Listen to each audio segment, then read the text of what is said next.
What's the worst thing that happened when you swapped phones? My best friend and I swapped phones for a weekend as a trust exercise before becoming roommates, and I thought nothing of it until I got a text meant for him at 3 a.m. from my girlfriend of 2 years. He's asleep now. Can you come over? My heart stopped as I stared at those words glowing in the dark. I checked the message history and found nothing. He'd deleted everything except this one message that had just arrived. I lay there for hours, my mind racing through every late night she'd claimed to be studying, every time she was too tired to call, every instance he'd conveniently shown up when she was around. I didn't respond to the text. Instead, I took screenshots and waited, watching as 3 more messages came in. Are you coming? Swing? Then, I miss you. And finally, I need you tonight. The next morning, I acted completely normal. I made coffee, scrolled through social media on his phone, and casually mentioned I might extend our phone swap another day for fun. The panic that flashed across his face was brief but unmistakable. He insisted he needed his phone back for work, but I reminded him it was Sunday. Throughout the day, I noticed him watching me whenever I used his phone, his eyes following my every tap and swipe. That evening, my girlfriend called his phone. I answered with a cheerful, "Hey babe," and the silence on the other end lasted so long, I thought she'd hung up. When she finally spoke, her voice was unnaturally high, asking if we could meet for coffee. I agreed, suggesting we invite my best friend too, since we haven't all hung out in ages. She quickly made an excuse about wanting alone time with me. I said I understood and would see her tomorrow. That night, I went through his phone methodically, recovering deleted texts through his cloud backup. What I found destroyed me. Hundreds of messages going back 7 months. Photos I couldn't bring myself to open fully. Location pins of hotels they'd visited while I was working overtime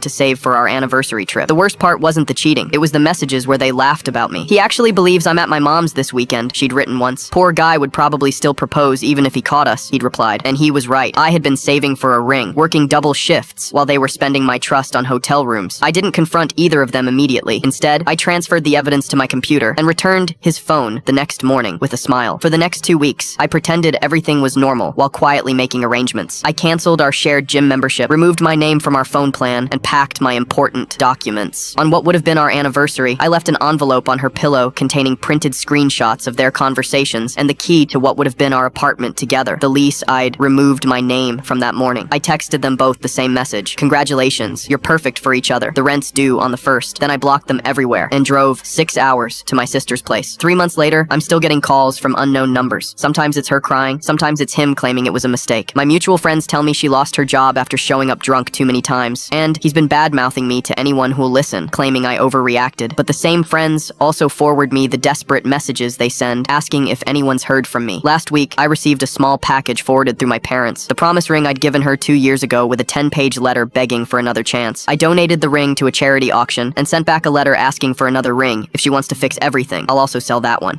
Now I live with a roommate who actually understands what loyalty means.